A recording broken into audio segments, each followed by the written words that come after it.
25장 1절로 3절의 말씀입니다.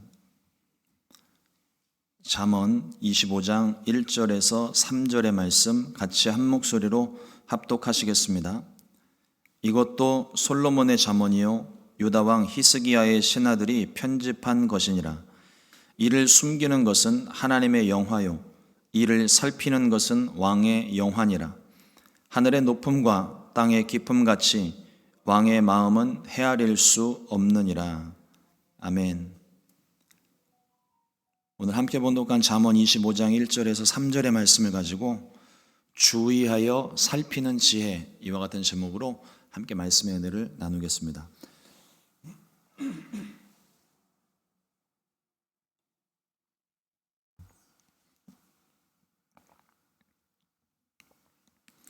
우리가 하나님의 섭리 속에 살아간다는 말을 합니다. 근데 우리가 하나님의 섭리를 다 깨달을 수 있을까요? 하나님이 행하시는 일들을 우리가 다 알 수 있을까요? 물론 일부 깨닫는 것들이 우리 가운데 있지만 우리는 하나님께서 행하시는 일들을 알지 못할 때가 많고 그 섭리를 다 깨닫지 못할 때가 많습니다. 우리가 살아온 지난 날들을 돌아볼 때 그때는 우리가 이해하지 못하는 일들이 참 많이 있어요. 근데 시간이 한참 흐르고 난 뒤에 비로소 하나님께서 그때 그래서 이 일을 행하셨구나, 그렇게 깨닫는 일들이 참 많이 있습니다. 어쩌면 죽을 때까지, 하나님 앞에 설 때까지 우리가 그 일을 깨닫지 못할 때도 있습니다. 있을 수 있어요. 그러나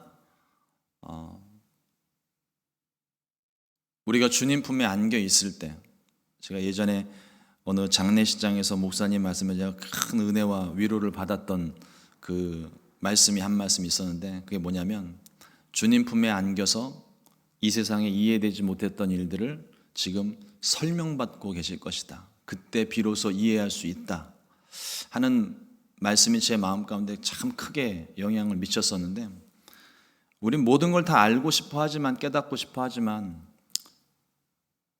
우리의 부족한 지혜로는 그것을 다 깨닫지 못하는 일들이 수두룩빽빽합니다. 근데 우리는 그걸 깨닫지 못하니까 또 마음속에 원망과 또 답답함 때문에 때로는 주님 곁을 뛰쳐나갈 때도 있고 일부러 삐뚤어지려고 할 때도 있고, 그러나 우리가 하나님의 섭리를 다 깨닫지는 못하지만 그 섭리는 분명히 존재하고 그 하나님의 섭리 속에 우리가 살아가고 있다는 것이 얼마나 감사한 일인지를 믿게 되시기를 주님의 이름으로 축복합니다. 고린도전서 1장 25절의 말씀에 하나님의 어리석음이 사람보다 지혜롭고 하나님의 약하심이 사람보다 강하니라, 이와 같은 말씀이 있습니다.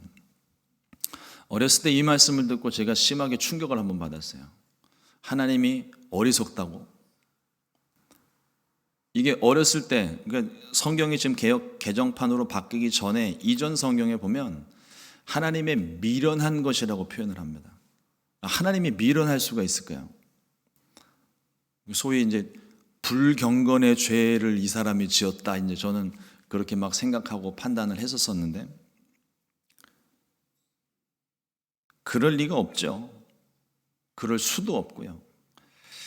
비유적인 표현입니다만 상대적으로라도 조금 연약한 부분이 있을지라도 그조차도 우리의 지혜로는 상상할 수 없는, 깨닫지 못할 만큼 한없이 지혜로우신 분이 우리 하나님이십니다. 그래서 우리가 아무리 똑똑하고 지혜롭고 잘난 척을 해도 하나님 앞에 겸손할 수밖에 없는 이유가, 아무리 세상 지식이 풍족해도 하나님의 가장 연약한 부분 있을지 모르지만, 미련한 부분 있을지 모르지만 그거조차도 우리보다는 뛰어나시다는 거죠. 오늘 말씀에 이를 숨기는 것은 하나님의 영화라는 표현이 나옵니다. 이게 무슨 의미일까요? 이를 숨기는 것이 하나님의 영화라는 것은 하나님의 섭리에 대해서 말을 합니다. 하나님은 여전히 오늘도 일하고 계십니다. 부지런히 일하고 계십니다. 그런데 우리는 그 일을 깨닫지를 못합니다. 알아도 그저 막연하게 알 뿐이에요. 어떤 이해하지 못하는 일들이 있을 때 믿음의 사람들이 습관처럼 하는 이야기가 뭐냐면 숨겨진 하나님의 뜻이 있을 것이다. 모르죠, 그 뜻을. 지금은 몰라요. 나중에도 모를 수 있고 평생 모를 수 있어요. 그러나 거기에는 분명한 하나님의 뜻이 있다는 겁니다. 큰 슬픔을 당해서 어떻게 하나님이 이와 같이 이런 일들을 행하실 수 있을까? 그렇게 우리는 생각할 수 있을지 모르지만 하나님은 그것을 우리에게 일일이 설명해 주시지를 않아요. 왜냐하면 설명을 해도 그때는 못 알아듣기 때문에 기다리시는 거죠. 깨달을 때까지. 미국 안에서는 잊지 못할 큰 사건 중에 하나가 911 사건이 있었을 때 그때 사람들이 다 이구동성처럼 했던 말이 있습니다. 미국이라는 나라가 기독교 국가 아닙니까?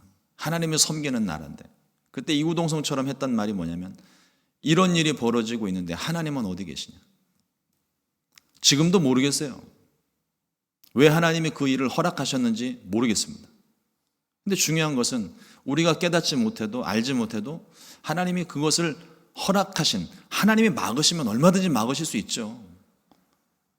그러나 하나님이 그걸 허락하신 데에는 우리가 알지 못하는 큰 섭리가 그 가운데 있다는 사실입니다. 나중에 하나님 앞에 가면 꼭 물어볼 거예요. 저와 같이 물어보시길 바랍니다. 하나님께서 분명히 일하시고 하나님의 뜻은 반드시 이루어지는데 우리가 미처 깨닫지 못하고 있는 것을 마치 하나님께서 일을 숨기시는 것처럼 오늘 말씀에 표현을 하고 있는 겁니다. 그리고 이어서 말하고 있는 것이 이를 살피는 것은 왕의 영화라고 표현을 합니다. 어떤 의미일까요? 감추어진 하나님의 일, 우리가 지금 깨닫지 못하는 하나님의 섭리, 그 모든 일들을 주의하여 살피고 하나님의 뜻과 계획을 깨달아야 한다는 말씀입니다. 하나님의 지혜와 섭리가 너무 크고 높아서 우리가 깨닫지 못하는 것들이 있습니다. 그러나 우리가 육신의 일을 생각하고 보이는 환경의 영향을 받기 때문에 보이지 않게 역사하시는 하나님의 일들을 깨닫지 못하는 것들도 분명히 있을 거예요. 하나님은 우리에게 하나님의 뜻을 감추려 하시는 분은 아니십니다. 우리가 깨닫지 못하는 것이지 완전히 감추시는 것이 아니고 오히려 하나님은 스스로 드러내시는 분이세요. 자신의 존재를 드러내시는 분이세요. 은근히 드러내십니다. 이걸 신학적 용어로 계시라는 표현을 사용을 하는데 이 계시가 일반 계시와 특별 계시가 있어요. 일반 계시는 자연의 질서 속에 하나님께서 숨겨놓으신 하나님의 성품을 드러낼 때 이 계시를 사용을 하십니다. 그래서 어느 누구도 우리가 믿는 사람들이 하나님의 존재를 알지만 믿지 않는 사람들조차도 자연을 보면서 창조주가 있겠구나, 신이 존재하겠구나, 부인할 수 없는 증거들을 자연 속에 하나님이 심어 놓으셨다는 거예요. 그걸 보면서 깨닫는 것이 일반 계시이고 특별 계시는 말 그대로 특별 계시예요.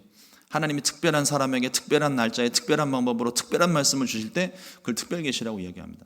가장 완전한 특별 계시는 우리가 지금 보고 있는 이 성경책의 완성된 계시, 이 속에 하나님이 어떠한 분이신지를 우리 가운데 그대로 보여주고 계십니다. 요즘 젊은 사람들이 츤데레라는 표현을 씁니다. 정확히 잘 의미는 우리가 다 알지 못해서 사용은 하는데 어떤 의미인가, 그래서 찾아보니까 일본어인데 무뚝뚝하고 좀 새침하고 그런 모습을 표현을 할 때 일본어로 츤츤이라는 단어를 쓴대요. 그리고 좀 이렇게 아름답고 사랑스럽고 챙겨주고 자상한 그런 모습을 가리킬 때 데레데레 이런 표현을 쓴답니다. 그래서 그 말이 합쳐져서 츤데레가 된 거예요. 겉으로는 무뚝뚝해 보이는데 속마음이 따뜻한 사람을 가리키는 말입니다. 겉으로는 막 투명스럽고 정말 아무 관심도 없는 것처럼 그냥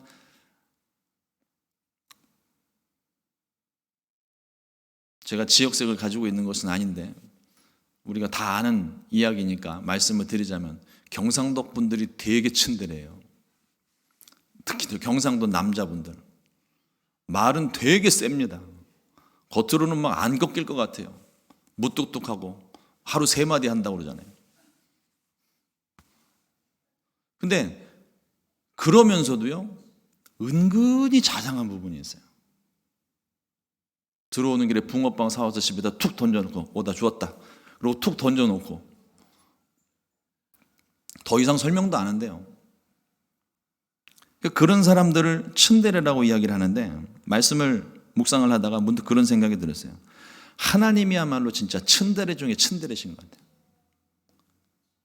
겉으로는 그러니까 보여지는 말씀 속에 나타나는 이런 모습들을 보면은 공의의 하나님이시고 심판의 하나님이시고 어떤 때는 막 이렇게 잔인할 수 있을까 싶을 정도로 냉정하신 분이신데 그분의 속마음은 세상 누구보다도 따뜻한 거예요. 우리 살리시자고 자신의 아들을 내어 주실 만큼 그 사랑을 은근히 우리 가운데 아니 대놓고 그냥 그 사랑 표현을 하시는 분이 우리 하나님이시기에 진정한 츤데레가 아닐까 생각을 합니다. 그럼 이 하나님의 섭리를 우리가 깨닫지 못하는데 알 수 없는데 어떻게 해야 하나님의 은혜와 사랑 그 섭리와 계획을 알 수 있을까요? 모든 사람에게 후히 주시고 꾸짖지 아니하시는 하나님께 지혜를 구하면 하나님께서 깨닫게 하시는 거죠. 다 알지 못해도 숨겨진 하나님의 계획 또 보여지는 하나님의 일들 볼 수 있게 하시고 깨달을 수 있도록 우리를 도우시고 또 성령께서 우리 가운데 깨닫게 하시는 것들이 있습니다. 말씀을 보면서 전에 보았던 말씀인데도 그때는 깨닫지 못했던 말씀이 어느 순간 갑자기 그 말씀이 확 살아서 내 마음 가운데 와서 확 부딪히게 되면 그때 하나님의 말씀이 이런 의미가 있구나. 하나님의 뜻이 여기 있구나. 깨닫게 된다는 것입니다. 그래서 이 성령께서 우리 가운데 깨닫게 하시는 것으로 하나님의 섭리와 계획을 분별해야 될 줄로 믿습니다. 하나님의 일을 주의하여 살피고 깨닫기 위해서 오늘 말씀, 우리에게 주어진 말씀 단락에 2가지 소개하고 있는데 겸손과 신중함에 대한 것입니다. 첫째로 우리 모두가 겸손해야 됩니다. 겸손해야 하나님의 뜻을 비로소 깨달을 수 있어요. 나의 경험과 지식을 내 앞세우게 되면 온전히 하나님의 뜻을 깨닫지를 못하게 됩니다. 오늘 잠언 25장 4절로 5절 말씀에 은에서 찌꺼기를 제하라. 그리하면 장색에 쓸만한 그릇이 나올 것이요 왕 앞에서 악한 자를 제하라. 그리하면 그의 왕위가 의로 말미암아 견고히 서리라. 왕은 하나님의 섭리와 계획을 주의하여 살펴야 하고 정의와 공의를 실현해야 할 책임이 있는 사람입니다. 그러나 이러한 권력을 가진 사람들 옆에는 항상 간신배들이 존재를 해요. 권력의 욕심을 가지고 그 사람을 등에 업고 자신의 뜻을 이루려 하는 사람들이 반드시 존재합니다. 이런 사람들이 공의와 정의를 굽게 만드는 거예요. 왕은 은에서 찌꺼기를 제함같이 악한 자들을 제하여서 굽어지지 않도록 주의를 해야 된다는 말씀입니다. 왕에게 이게 지금 앞선 말씀에도 솔로몬의 잠언이고 유다 왕 히스기야의 신하들이 편집한 것이라 이전에 있는 솔로몬의 지혜들을 다시 재정리하면서 이 말씀들을 기록을 해놓은 말씀들이에요. 특히나 히스기야가 있을 때 그의 신하들이 이 잠언을 정리하면서 왕과 신하들에게 적용을 하고 있지만 꼭 왕과 신하들뿐만 아니라 우리 모두에게도 똑같이 적용해 볼 수 있는 말씀들입니다.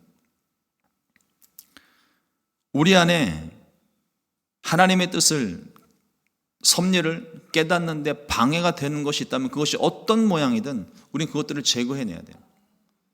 그렇지 않으면 내 마음에 일단 기본적으로 내 속에 욕심과 탐심이 있으면 하나님께서 말씀을 하셔도요 그 말씀을 내가 온전히 받아들이지 못하고 깨닫지를 못합니다. 그것을 제거해야 비로소 하나님의 뜻이 보이는 거예요. 길이 보이는 거죠.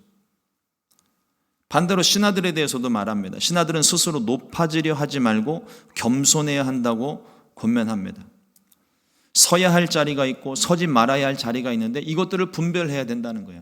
아무데나 나대고 그냥 그러는 것이 아니라 내가 나서야 될 때, 나서지 말아야 될 때, 행동해야 될 때, 행동하지 말아야 될 때, 말해야 될 때, 말하지 말아야 될 때 분별하면서 주의 깊게 살피라는 의미죠. 만일 스스로 내가 높아지려 한다면, 그래서 권력자의 마음을 사고 또 권력자의 그 권력에 힘입어서 내 욕심을 채우려 한다면, 내 스스로 높아지려 한다면 사람들에 의해 결국은 부끄러움을 당할 수 있다는 경고를 하고 있습니다. 예수님께서도 제자들에게 이와 비슷한 말씀을 하신 적이 있습니다. 누가복음 14장 10절로 11절 말씀에 청함을 받았을 때에 차라리 가서 끝자리에 앉으라. 그러면 너를 청한 자가 와서 너더러 버치어 올라 앉으라 하리니 그때에야 함께 앉은 모든 사람 앞에서 영광이 있으리라. 무릇 자기를 높이는 자는 낮아지고 자기를 낮추는 자는 높아지리라. 앞선 말씀에 보면 예수님의 말씀 제가 일부만 인용을 했는데 앞선 말씀을 보게 되면 잔치에 초대를 받아서 갔는데 내가 내 체면과 지위와 이런 것들을 생각해서 상석에 가서 앉지 말라는 거예요. 상석에 가서 나는 내가 당연히 그 자리에 앉을 수 있는 사람이라고 상석이라고 생각을 해서 상석에 가서 앉았는데 나보다 더 높은 사람이 오게 되면 자리를 비켜준다니 그것처럼 민망한 게 없는 거죠. 오히려 겸손하게 끝자리에 가서 앉으면 주인이 와서 초대한 사람이 와서 당신 자리는 이 자리가 아니라고 이쪽으로 오시라고 그러고서 정중하게 모셔갈 때 그때 더 사람들로부터 관심을 받을 수 있다니. 물론 관심 받기 위해서 일부러 그러면 안 됩니다. 그런 사람들을 요즘 애들이 관종이라고 표현하는 거예요. 내가 있어야 할 자리, 서지 말아야 할 자리를 분명히 분별을 하고 그 자리에 겸손하게 서게 되기를 주님의 이름으로 축원합니다. 사람들 앞에 나서기 좋아하는 사람, 대접받기를 좋아하는 사람이 높은 자리들을 원하지만 내가 앉고 서야 할 자리가 있습니다. 이것을 분별하는 사람이 지혜로운 사람이며 이와 같이 겸손한 자들을, 지혜로운 사람들을 하나님께서 높이십니다. 둘째로 신중할 것을 말합니다. 신중해야 됩니다. 오늘 8절 말씀에 보면 8절 말씀에 너는 서둘러 나가서 다투지 말라. 마침내 내가 이웃에게 욕을 보게 될 때에 내가 어찌할 줄을 알지 못할까 두려우니라.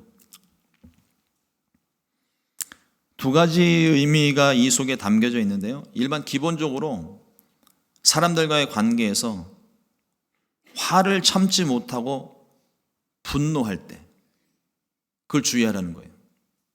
또 다른 의미 하나는 법정에, 이 법정 용어를 사용을 하고 있는데 법정에 수시로 소송하거나 그러지 말라는 거예요. 그러니까 섣부른 판단에 의해서 내가 지금 내 기분을 주체하지 못해서 감정을 컨트롤하지 못해서 화를 내거나 함부로 신중하지 못하게 소송을 걸었을 때 부끄러움을 당할 일이 반드시 생긴다는 거죠.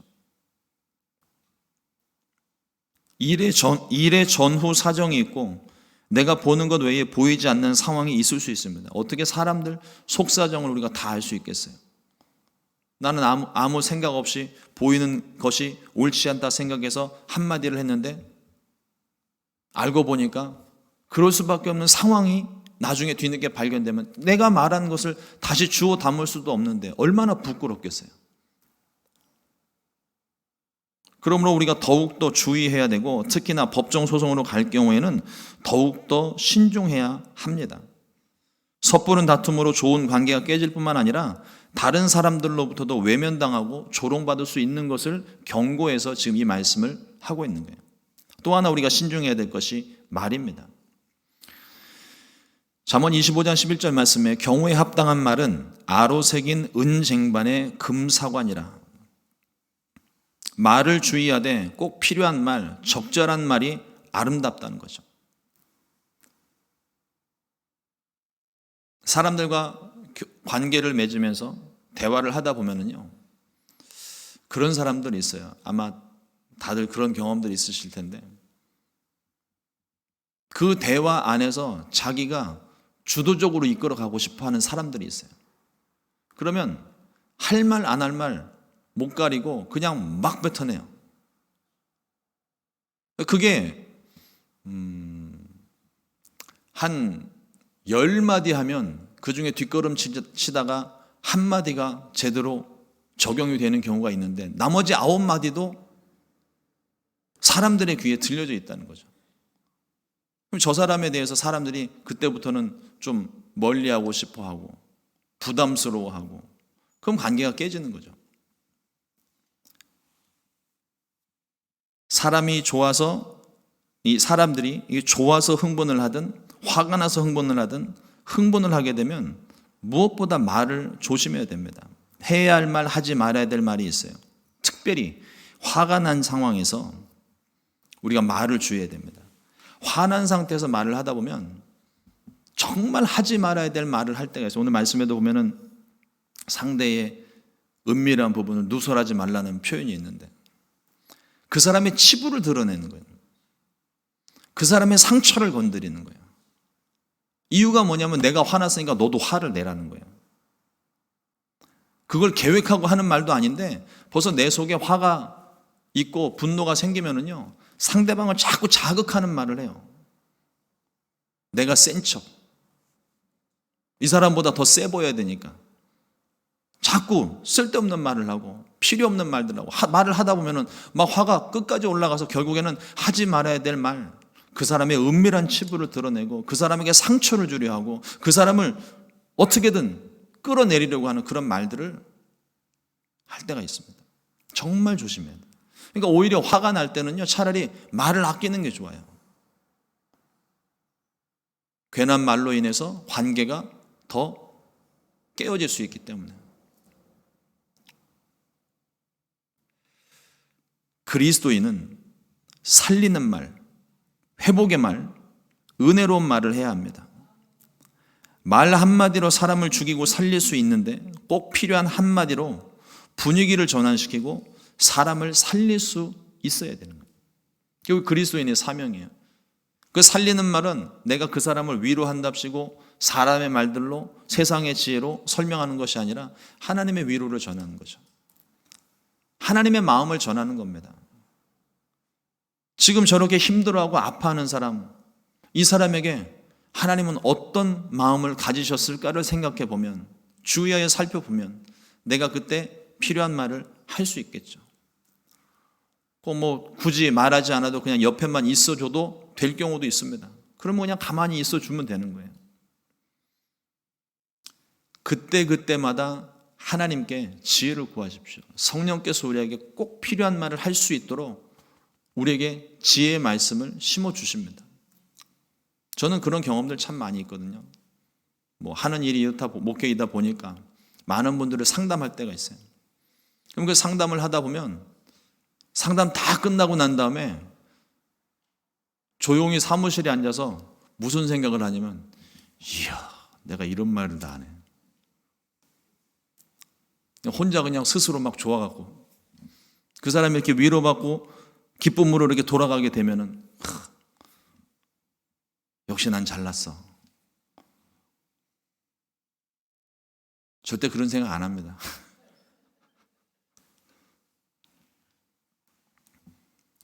전혀 생각지 못했던 말들을 통해서 그 사람을 위로를 하거든요. 그게 제가 하는 게 아닙니다.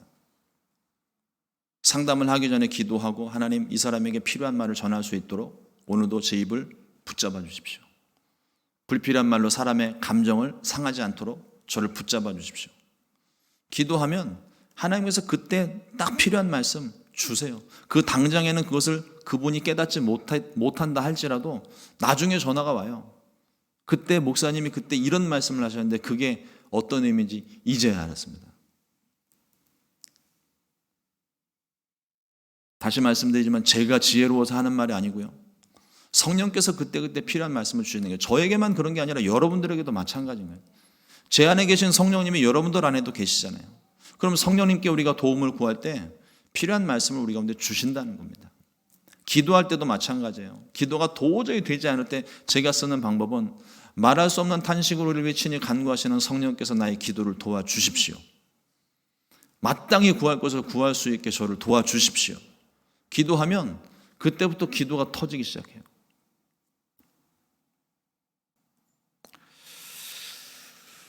우리가 여러 가지 문제 상황, 답답한 상황에 직면하게 되면 부정적인 말을 뱉기 쉽습니다. 현실은 분명히 어렵고 불투명하기 때문에 자꾸 안 되는 것, 가로막힌 것, 없는 것을 보기 쉽지만 하나님의 도우심을 믿고 하나님의 인도하심을 믿고 믿음의 말, 소망의 말, 사랑의 말을 하게 될 때 그 속에 하나님의 기적이 일어나고 사람들이 위로를 받고 힘을 얻게 됩니다. 그리고 그 되어지는 과정들을 통해서 우리가 결국 깨닫게 되는 것, 그 속에 숨겨진 하나님의 섭리예요. 왜 이 사람을 오늘 만나게 하셨는지, 왜 그 사람에게 그 일이 있어야만 했는지 하나님께서 비로소 깨닫게 해주시는 것입니다. 이것이 우리를 향하신 하나님의 뜻이 아닐까요? 에베소서 5장 17절 말씀에 그러므로 어리석은 자가 되지 말고 오직 주의 뜻이 무엇인가 이해하라. 날마다 구하십시오. 겸손하게 구하십시오. 하나님께 지혜를 구하면 하나님께서 지금 이 상황 속에 이 상황을 허락하신 하나님의 목적과 또 그것을 깨닫지 못하여도 하나님께 지혜를 구할 때 이 문제를 헤쳐나갈 수 있는 피할 길을 열어주시고 그 피할 길이 보이지 않을 때는 그리고 하나님의 뜻이 그 고난의 상황 가운데 그 어려운 상황 가운데 나로 하여금 견디게끔 하는 것이라면 버틸 만한 힘도 믿음도 내게 허락해 주시는 것입니다. 그러므로 겸손하게 하나님의 지혜를 구하십시오. 그리고 더욱더 주의하여 하나님의 뜻을 분별하십시오. 우리의 마음을 다스려 신중하게 생각하고 말씀하십시오. 오늘 하루 하나님 손에 붙들려서 저와 여러분들 한 사람 때문에 저와 여러분들 때문에 위로받고 소망을 얻게 되는 또 한 사람이 생겨나기를 주님의 이름으로 축원합니다. 기도하겠습니다. 하나님 감사합니다. 오늘도 우리 안에 역사하시는 하나님의 섭리를 깨달을 수 있도록 지혜를 구하라고 말씀하시고 또 그것을 우리가 다 깨닫지 못하여도 반드시 그 속에 숨겨진 하나님의 계획이 있음을 말씀을 통하여 깨닫게 하시니 감사합니다. 오늘 우리의 삶 가운데 그리고 지나간 우리의 모든 삶 가운데 우연히 일어난 일은 아무것도 없는 줄 압니다. 그 속에 하나님의 섭리가 있었고 하나님의 계획하심이 있었고 그 계획하심 속에 순종하였더니 오늘 우리가 되게 하신 줄로 압니다. 주님, 우리가 더욱더 주의하여 분별하여 살피고 겸손하고 신중하게 하나님의 뜻을 구하여서 그 뜻대로 살아가는 우리 모두가 될 수 있게 역사하여 주시옵소서. 기분이나 감정에 휘둘리지 않게 도와주시고 항상 주의 일을 먼저 생각하며 하나님의 뜻을 분별하고 그 뜻을 하나하나 이루어 나가는 우리 모두가 될 수 있도록 역사하여 주시옵소서. 하나님, 우리의 힘으로는 이것을 감당할 수 없습니다. 깨달을 수 없습니다.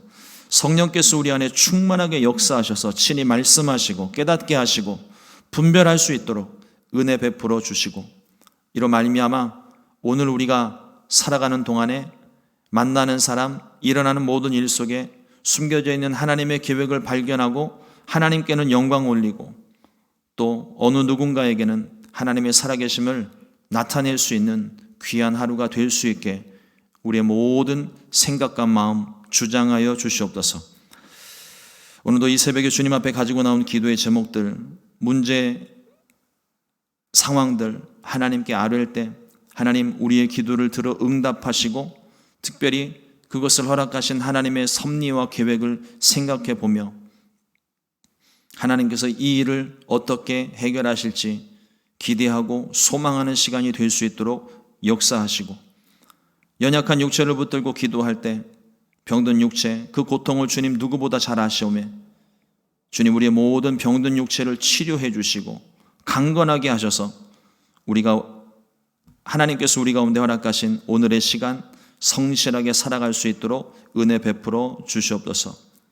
귀하신 예수님의 이름으로 축복하고 기도드렸습니다. 아멘. 주님과